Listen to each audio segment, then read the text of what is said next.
Hello everyone, मैं हूं आशुतोष जादव और एसेंशियल्स ऑफ मेडिकल फार्मेकोलॉजी जो के डी त्रिपाठी की बुक है उसके चैप्टर 6 को हमने दो पार्ट्स में डिवाइड कर रखा है। फर्स्ट पार्ट कंप्लीट हो चुका है। आज की वीडियो में हम उसका चैप्टर 6 का सेकंड पार्ट देखेंगे। तो एडवर्स ड्रग इफेक्ट्स जो है कैटेगरीज में डिवाइड कर रखे हैं। पहला है side effects, then secondary effects, then toxic effects, intolerance, idiosyncrasy, drug allergy, photosensitivity, drug dependence, drug withdrawal reaction, teratogenicity, mutagenicity and carcinogenicity, और सबसे आखिर में है ड्रग इंड्यूस्ड डिसीजेस। तो उसके हमने साइड इफेक्ट्स देखे, सेकेंडरी इफेक्ट्स देखे, टॉक्सिक इफेक्ट्स और इंटॉलरेंस ये भी हमने देखा है। आज शुरू करते हैं आइडियोसिंक्रेसी के साथ। आइडियोसिंक्रेसी क्या है?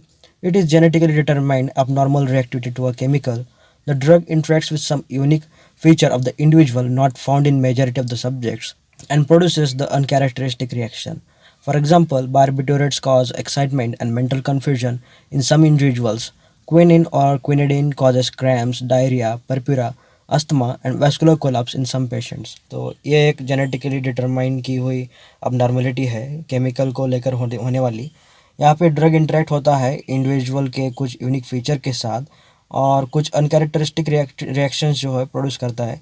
जैसे कि एग्जांपल है बारबिटूरेट्स होते हैं जो एक्साइटमेंट या मेंटल कन्फ्यूजन कॉज करते हैं कुछ इंडिविजुअल्स में। क्वानिन है जो cramps, diarrhoea, purpura, asthma cause करते हैं। तो कुछ पेशेंट्स में वास्कुलर कोलैप्स भी होता है।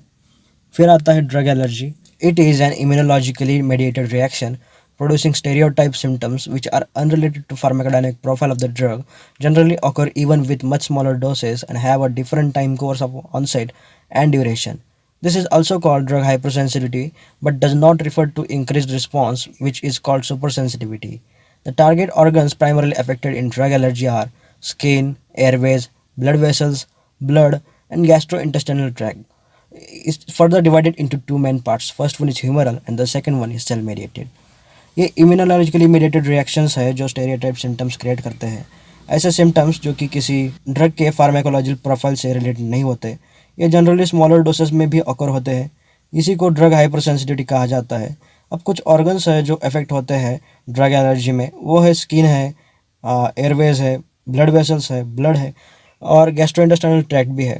इसी को दो पार्ट में डिवाइड कर रखा है। First one is humoral and the second one is cell mediated. ये एक बार में पढ़ लेने से समझ में आ जाएगा, बस ध्यान लगा के पढ़ो, एक बार ही पढ़ो, हो जाएगा। Then it comes with photosensitivity. It is a cutaneous reaction resulting from drug induced sensitisation of the skin to UV radiation. The reactions are of two types. One is the phototoxic, मतलब light से होने वाली toxicity, and the other one is the photo allergic, photo यानी light से होने वाली allergic reactions. तो ये दो पार्ट्स में भी डिवाइड रखा है फोटोसेंसिटिविटी को। ये भी एक बार पढ़ोगे तो भी समझ में आ जाएगा। Drug dependence. Drugs capable of altering mood and feelings are liable to repetitive use to derive euphoria, recreation, withdrawal from reality, social adjustment, etc. Drug dependence is a state in which use of a drug for personal satisfaction is accorded a higher priority than other basic need. अब यहाँ पे होता क्या है, drug dependence एक ऐसी state है जहाँ पे पर्सन जो है वो ड्रग लेता है उसके पर्सनल सेटिस्फैक्शंस के लिए। यहाँ पे कोई उसकी बेसिक नीड वगैरह नहीं होती, उसकी हायर प्रायोरिटी सिर्फ उसको ये होती है कि उसको सेटिस्फैक्शन मिलता है सोशल एडजस्टमेंट से, रियलिटी से। उसके कुछ अगर उसको ऐसा लगता है कि उसको अगर कुछ है, उसको दुख है वगैरह उस चीज़ का, तो वो ड्रग लेने से उसको लगता है कि वो भूल जाएगा एंड ऑल। जैसे कि उसके टाइप्स में यहाँ पे दिखाया गया है साइकोलॉजिकल डिपेंडेंस। अब उसकी साइकोलॉजी वैसी हो सकती है या फिर फिजिकल डिपेंडेंस है, ड्रग एब्यूज़ है। यहाँ पे मेन जो है वो है ड्रग एडिक्शन, मतलब ड्रग की एडिक्शन हो जाना, इसलिए वो उसको बार बार कंज्यूम करता है। Other one is drug habituation, मतलब उस ड्रग की उसको आदत लग जाती है, उसको लिए बगैर उसको चैन नहीं आता, तो उस टाइप से उसका है कुछ ड्रग डिपेंडेंस का।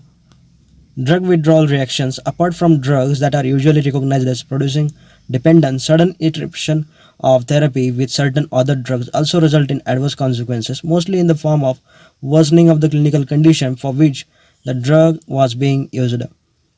अब ड्रग विड्रॉल रिएक्शन में होता कुछ नहीं, बल्कि सिर्फ बताया है उन्होंने कि अगर कोई ड्रग है उसको विड्रॉ किया जाए, कंडीशन है ड्रग विड्रॉ किया जाए और दूसरा ड्रग उसको दिया जाए, तो वो बॉडी उस ड्रग को एक्सेप्ट नहीं कर पाती इजीली, या फिर उसके कुछ कॉन्सिक्वेंसेस दिखाई देते हैं, एडवर्स कॉन्सिक्वेंसेस दिखाई देते हैं, क्योंकि बॉडी को पहले वाले ड्रग की आदत लग चुकी होती है। ऐसा उस टाइप से होता है।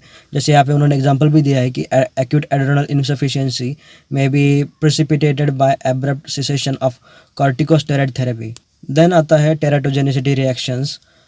It refers to the capacity of a drug to cause fetal abnormalities when administered to the pregnant mother. अब प्रेग्नेंट मदर को अगर ये ड्रग दिया जाए तो उसकी कैपेसिटी जो होती है fetal abnormalities क्रिएट करने की, ये होता है टेराटोजेनिसिटी रिएक्शंस में. प्लेसेंटा जो है वो एक स्ट्रिक्ट बैरियर है नहीं, तो कोई भी ड्रग उसको क्रॉस करके ग्रेटर अमाउंट या फिर लेजर अमाउंट या फिर ग्रेटर एक्सटेंट या फिर लेजर एक्सटेंट में उसको एम्ब्रियो का हार्म कर सकता है.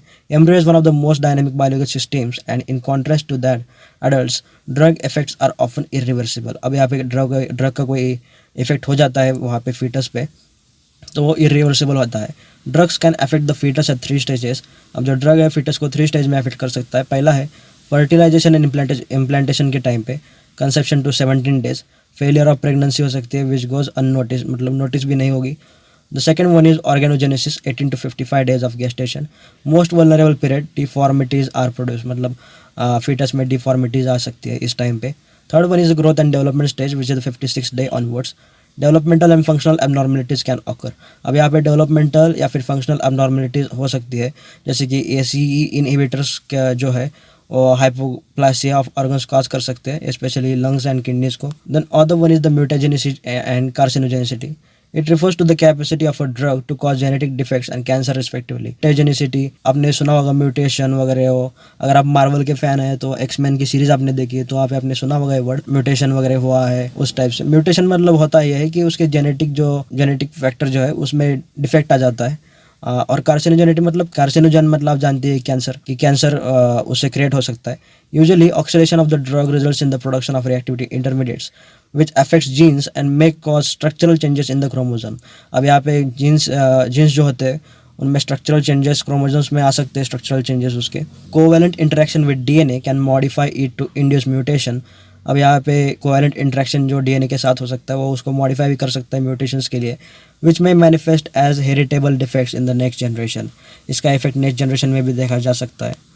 ड्रग इंड्यूस डिसीजेस जो है हम आखिरी में देखेंगे वो ये है कि these are also called iatrogenic physician-induced diseases and are functional disturbances caused by drugs which persist even after the offending drug has been withdrawn and largely eliminated. अब यहाँ पे उन्होंने एग्जांपल दिया है, एग्जांपल से समझ लेते हैं हम कि peptic ulcer by salic acids and corticosteroids, hepatitis by isoniazid. तो यही है चैप्टर 6 यहाँ पे आज ख़त्म हो जाता है. चैप्टर 7 हम कल से स्टार्ट करेंगे. तो यार आज के इस वीडियो में बस इतना ही. तब तक के लिए बाय बाय.